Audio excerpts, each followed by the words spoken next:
What is the one fact about the universe that blows your mind the most? There are a lot of things about the universe that I find it almost impossible to imagine. Well, actually impossible to imagine. What does it mean to live a finite, fragile life in an infinite, eternal universe? You may have heard of Schrodinger's cat, which is a cat in a box, and it's both alive and dead until you observe it or interact with it in some way, and then you find out which one it is. But before you looked at it, and there are 2 trillion of them in the piece of the universe we can see, certainly in our galaxy. So it could be that this planet, notwithstanding its physical insignificance, is the only place where anything thinks, right? For millions of light years in every direction. You can't argue with that, we're just specks of dust. If you think about what we are, so everybody, me and you, everybody, we're just collections of atoms. I mean, in the piece of the universe we can see, there are something like, roughly, 2 trillion galaxies. We haven't counted them all, but that's an estimate based on surveys of the local universe. 2 trillion, 2,000 billion galaxies.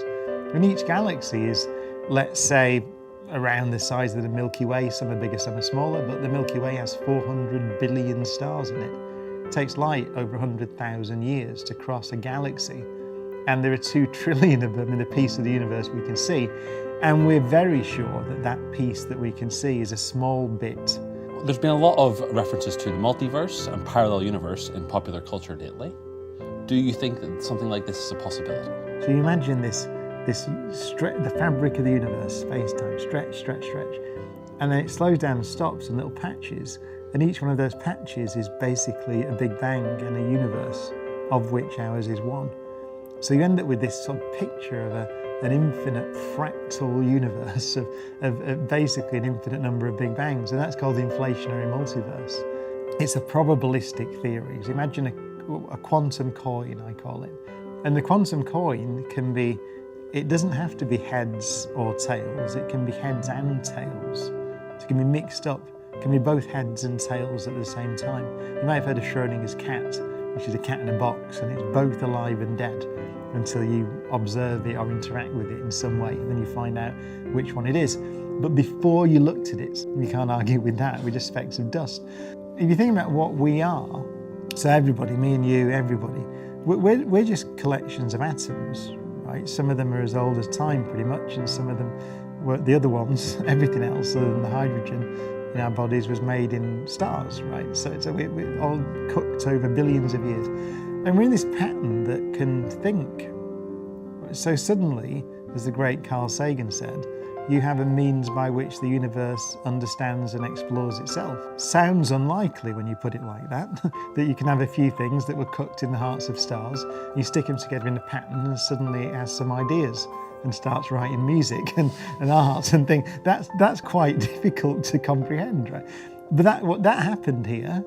We know that because we're sat here having a conversation. Astronomers have pointed radio telescopes up at the stars for a while, 50 years or more now, and heard nothing. We've seen no evidence of any civilizations out there beyond Earth, and that's a surprise. There's a reasonably plausible explanation for that, which is biology, which is that if you look at the history of life on Earth, then you see that life began pretty much as soon as it could here on Earth. We have evidence there was life 3.8 billion years ago, something like that. And the Earth's 4.5 billion years old, so pretty quick in geological time you get life.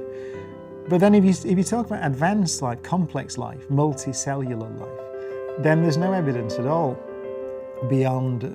back beyond a billion years. Actually, really, in the fossil record, 650 million years ago or something, you start seeing the first evidence of complex creatures.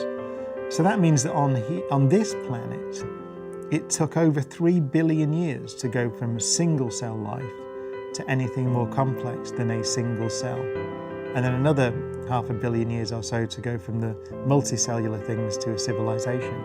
So it's 3.5 to 4 billion years. It's a third of the age of the universe. It's something as complex as a human being on a planet. And you've got to avoid that. And so we did, 65 million years ago or so, the dinosaurs were pretty much wiped out. And that left a little evolutionary niche for a little thing, shrew-like mammal type thing. And ultimately that's why we're here. If that hadn't hit and wiped out, cleared the way, we wouldn't be here. You probably wouldn't have a civilization.